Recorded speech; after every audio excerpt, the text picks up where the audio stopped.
This is the Osu Collegiate League Fall 2022 tournament. This video will cover the Tier 2 semifinals matches that happened on the weekend of October 29 and October 30th. Last week was the quarterfinals week, which after the quarterfinals matches happened, these are your semifinals matches with match number 49, 52 are your first set of matches, and 53, 54 are the potential matches. As you can see here, these are the first losers sets in which these 4 teams that did lose are unfortunately eliminated, and the 4 teams that did win will advance to face off each other. Let's get into our first match. The first match that did happen in the second set of the losers semifinals match is the number 3 seed Gateway Community College taking on the 18 seed City College of New York.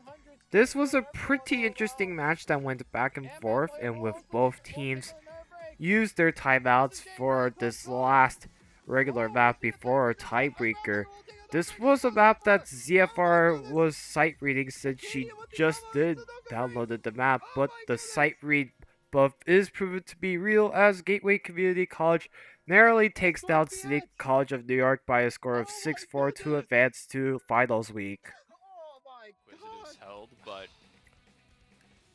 Another match that did happen in the second set of the losers semifinals is the number 10 seed Cal Poly Pomona taking on the number 7 seed Nanyang Polytechnic from Singapore.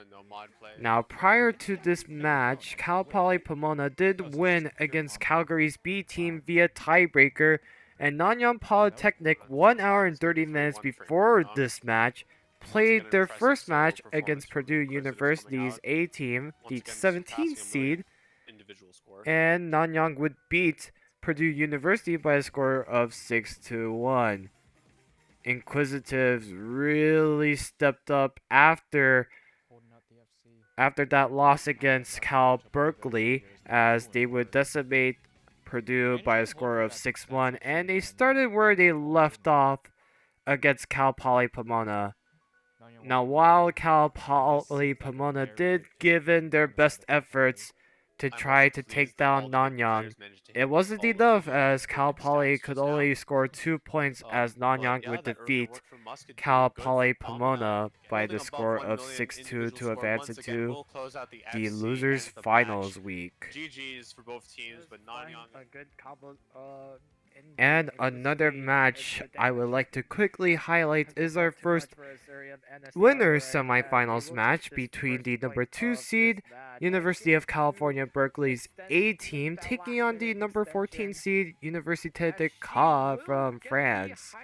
This was a pretty interesting match, as before this matchup happened, Cal Berkeley did defeat Nanyang by a score of 6-4 in the winners quarterfinals, and Université de Caen did defeat Calgary's B team via tiebreaker, as we get into this first winners semifinals match.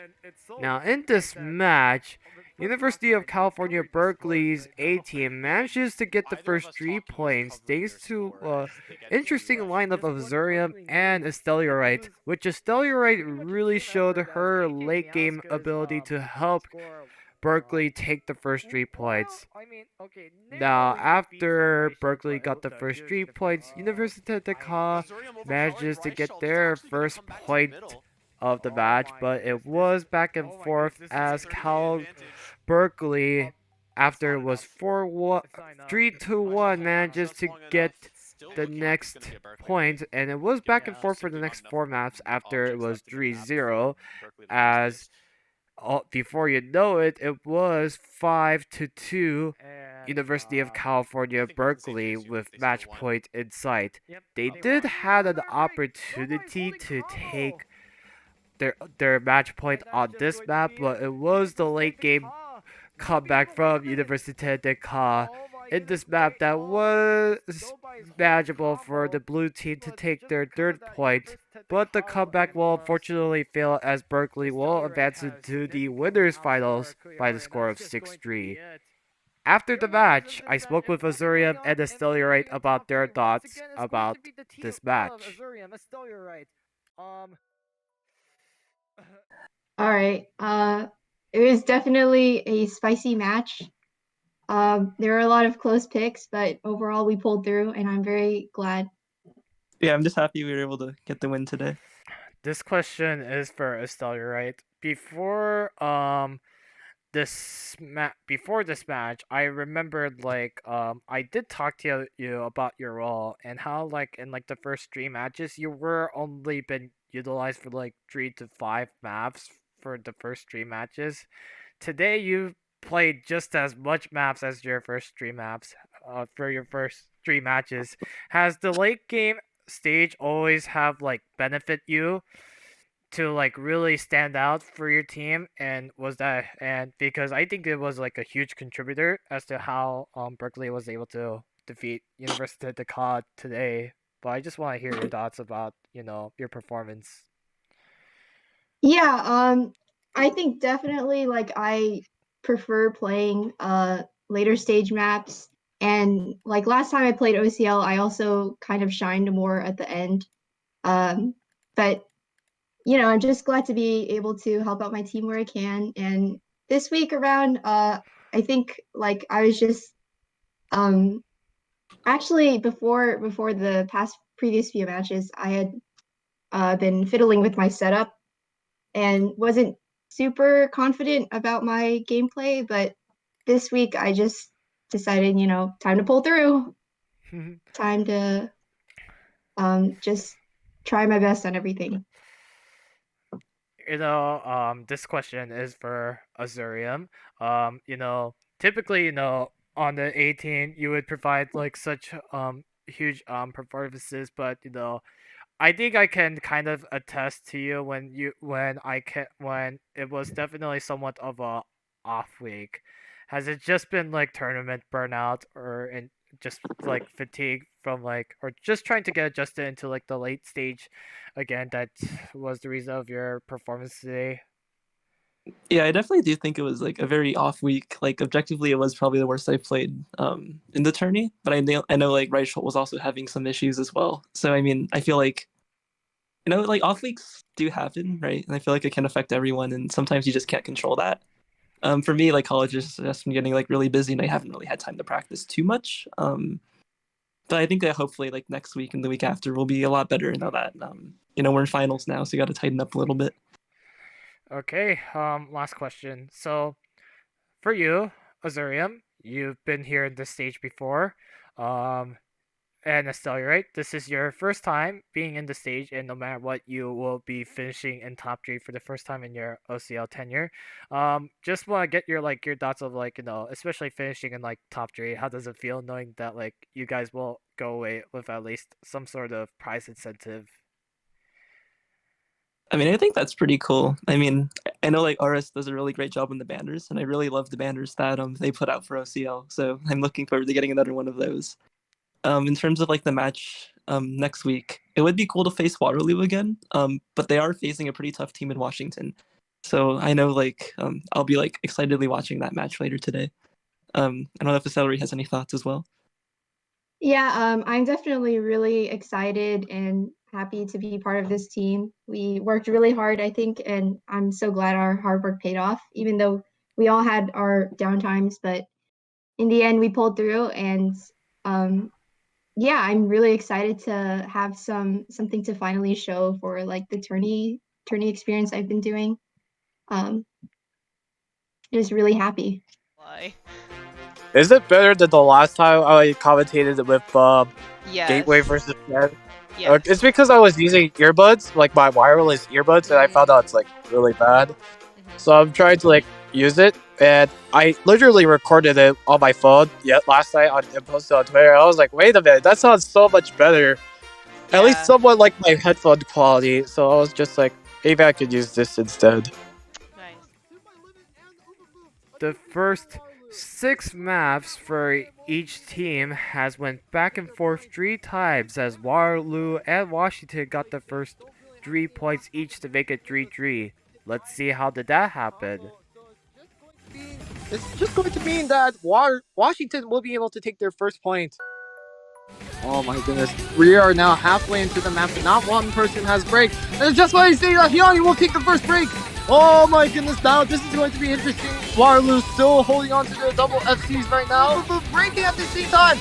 Oh man, it's just Hyani with the combo advantage, but I don't think there's any time left.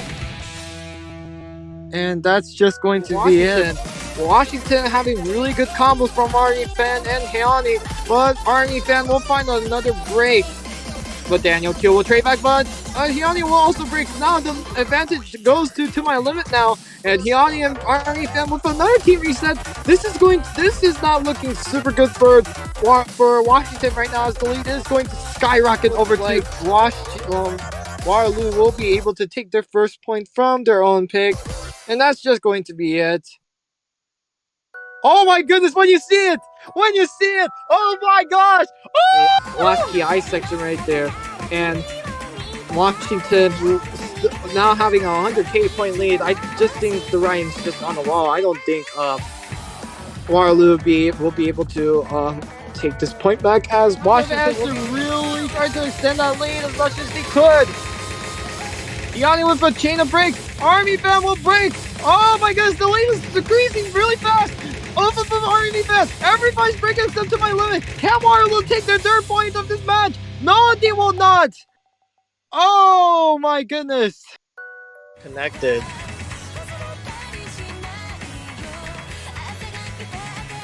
And that looks to be it. Waterloo will be able to take another break. Pretty much no time for them to catch up to. As soon as the match went 3-3, Washington manages to get the next two maps to make it 5-3. Regardless of who wins, it will be 4-3, but that's just going to be it. Washington will be able to take this point. It's now going to be 4-3 in favor of the blue side.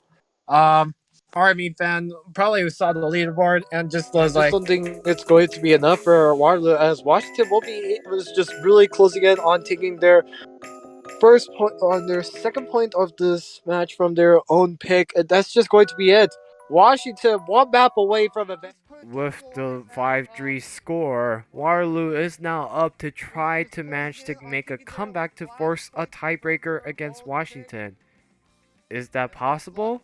Let's find out. Washington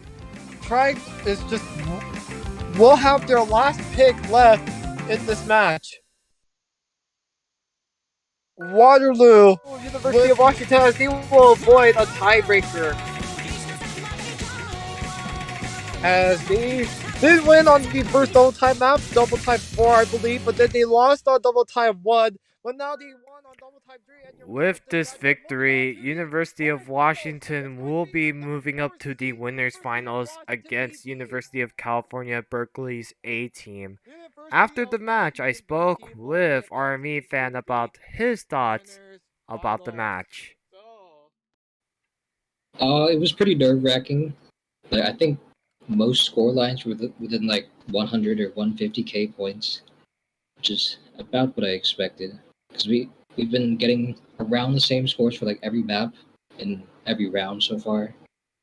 But we pulled through with a couple break points and we secured the win. Yep. So I do want to ask you something. So this was the match that you guys used the entire lineup of, I believe, just you and Hyani. So I've noticed that TGR and Infinity Stars did not play in this match. Was there like any specific reasoning behind it, or is it just that maybe those two are perhaps skill capped and therefore we're probably going to see the rest of the weeks just you and Hyani just playing all of the maps as a duo, or what was the reasoning behind it? I think mainly we just didn't play any of the maps they would be in for. I think Nomad 2 in particular for TGR. He got a pretty good score on that, but the rest of us didn't like it. And I guess the other team didn't like it either. And then Infinity Stars, she could do like Nomad 1, but we didn't go there. So basically, all the maps we played were the maps me and Hyani were best at. Got it, got it. So it's possible we will still be seeing TGR and Infinity Stars in the finals and grand finals week. Is that correct? Yeah, definitely. Alrighty. One more question. So with this victory, you guys are going to be finished in the top three. No matter what. For you specifically, I remember talking to you. You did came from tier one for Washington, and you moved down to tier two, and now just like with tier one, you guys are now finishing top three. I just want to get your personal thoughts about what it means to just be able to finish in top three with Washington, and what is your strategy moving forward as you guys are going to be facing off against another team that has done very well in the Winter 2022 tournament, the California Berkeley team. Um, yeah, it's pretty nice. I think both of us coming in, the A and B team, coming in with a pretty high seeding. I think we both expected to go far, but then actually going through with it, making it into top three is really nice. And then, see, as for our strategies going forward, I think our next opponents, Berkeley A, they are pretty strong, but I think the same as Waterloo, we can get a higher score by just a little bit, and then I think we can get those same close score lines. I think we win against that team. The team I'm most worried about is, of course, Nanyang University. The team with Inquisitives. They're going to be extremely strong in the later rounds. So I hope to see them in grand finals. So after the semifinals week, these are your matches for the finals week, as Waterloo will be taking on Nanyang Polytechnic and Université de Caja taking on Gateway Community College. Whoever wins for these two matches will face off against one another to determine who will take the final spot for the grand finals week. And meanwhile, on the other side, you have University of Washington's B team taking on University of California Berkeley's A team to determine who will move on to the winners grand finals and who will move down to the losers grand finals, taking out one of those four teams. But other than that, that will be it for this video. Thank you guys so much for watching this video, and we will see you guys on finals week. Until then, I'll see you guys later.